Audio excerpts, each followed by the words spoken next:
la survenue du changement climatique, du réchauffement climatique. Le GIEC, le groupe d'experts intergouvernemental sur l'évolution du climat, nous fait comprendre que l'une des conséquences les plus perceptibles de ces changements climatiques-là est la survenue, n'est-ce pas, des événements météorologiques et climatiques extrêmes qui seront de plus en plus réguliers et de plus en plus intenses. Face à cette situation, qu'est-ce qu'il faut faire? Il faut désormais prendre en compte les prévisions météorologiques et climatiques qui sont élaborées par diverses institutions, notamment et principalement par la direction de la météorologie nationale, dont le but premier est d'élaborer, de mettre en œuvre la politique du gouvernement camerounais en matière de météorologie.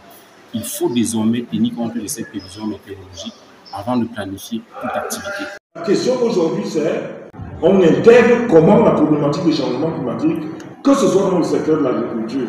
Donc, vous imaginez une bananeraie qui, après l'orage, on perd les 4/5 des bananiers, des papayers.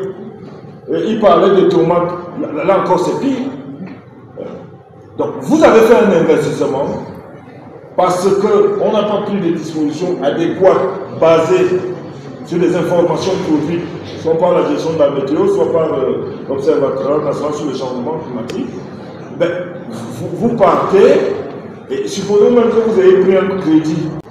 Donc la prise en compte des changements climatiques n'est pas optionnelle. On fait, on ne fait pas, non, on doit faire. Et si on ne fait pas, on paye le prix.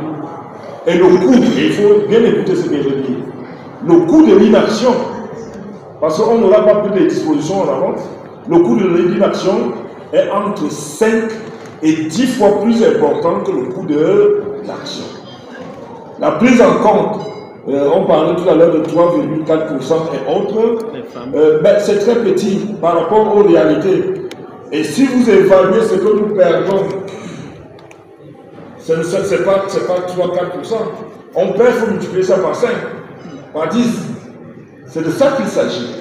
Dans chaque établissement scolaire, nous avons ce qu'on appelle le club des amis de la nature.